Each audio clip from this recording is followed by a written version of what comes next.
Hello friends, welcome to my channel by magw. नैबे समाव आङो मागो दमासिनि बयनिसिमबो गाहाम हामलायनायखौ जासिहरनाय थाबाय। आसा खालामो दिनै पुस दाननि जोबथा सान आरो दिनैनि हरावनो जों बर'फ्रा मागो फोरबोखौ फालिनाय जायो। बेनिखायनो नैबे मागो फोरबो फालिनायाव जाहाथे आंनि लोगो आरो सारा बर' रायजो राजाफ्रा जाहाथे दिनैनि सानखौ मोजाङै रंजा बाजायै बाबेन होहरनो हायो आरो बे फेस्टिभेलनि गेजेरजों जाहाथे बयनिबो न'खराव सुखु गोजोन अनलायनाय आरो दावगानाय जौगासारनो हायो। बेनि थाखाय आं बयनिसिमबो मागो दमासिनि गाहाम हामलायनायखौ आंनि गोसो गोरबोनिफ्राय बावहरनाय थाबाय। आङो नैबे समाव फंसे बाथ्रा बुंनो सानदों जे जोंनि बर'फ्रा गोदो गोदायनिफ्रायनो मोननै डेटआवहाय मागो दमासिखौ फालिनायखौ जोङो नुबोगासिनो दङ। जों बर'फ्रा आसलथे दासिमबो मागो फोरबो फालिनायाव जोङो इउनिटि जानो हायाखै।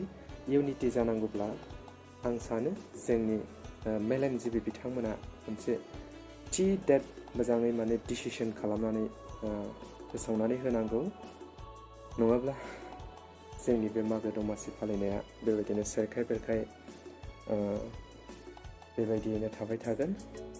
जोङो नुनो मोनदों जे माखासेया पुस दाननि जोबथा साननि सानसे आगोलावनो माखासे बर'फ्रा मागो फोरबो फालिनायखौ जों नुबोगासिनो दङ आरो माखासेया पुस दाननि जोबथा साननि हरावहाय मागो फोरबो फालिनायखौ जोङो नुबोगासिनो दङ।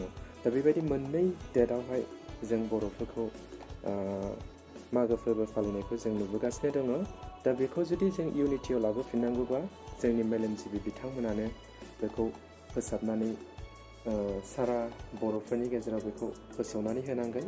अब्लासो जोंनि बे मागो फोरबो फालिनाया मोनसे इउनिटियाव फैफिनगोन। बेनि थाखाय आङो नैबे चेनेलनि गेजेरजों गासै बर' रायजो राजाफोरनिसिम बेखिनि खोथाखौ आङो फोरमायहरदों आरो लोगोसेनो जोंनि मेलेमजिबि बिथांमोना जोंनि बे मागो फोरबो फालिनायखौ मोनसे इउनिटियाव लाबोयो। बेनि थाखाय आं खावलायहरनाय थाबाय। वाह, नैबे समाव आङो जोंनि जि मागो फोरबो फालिनाय बेनि सोमोन्दै आङो फंनैसो बाथ्रा बुंनो सानदों। जे आगोल जोंनि बर' रायजो राजाफ्रा जेरैबायदि मागो फोरबोखौ फालियोमोन, नैबे समाव बेबायदि फालिनायखौ जोङो नुनो मोनबांलिया। मानो होननानै बुङोबा गोदो गोदाय नोंथांमोना निस्सय नुदोंमोन जानांगौ बा नोंथांमोना फालिबोदोंमोन जानांगौ जे ओरैबायदि गिदिर गिदिर बेलागुर लुयोमोन, सायनासालि लुयोमोन गामि नाङैनो। बेनिफ्राय हरसे रंजायोमोन। हरसे रंजाखांनायनि उनाव अखानायै फुङाव सिखारनानै न'नि बारियाव जेसेबांनाखि गय खान्थाल थाइजौ दङ बे गासैयावबो दाउसिन दाउला सिखारनायनि आगोलावनो दुगैयै लोबै आरामसे बेयावहाय बिफाङाव जोङो जिगाब खायोमोन। बेफोर जि फालिथाय बेफोरो लासै लासै जोंनि बर' समाजनिफ्राय गोमालांगासिनो दङ। इयुनाव मा जाहैगोन जों बेखौ रावबो बुंस' हाया। मानो होननानै बुङोबा नैबे समाव जोंनि सारा बर'फ्रा जानाय लोंनायजोंल' अनलि गोदोहाबनानै थायो।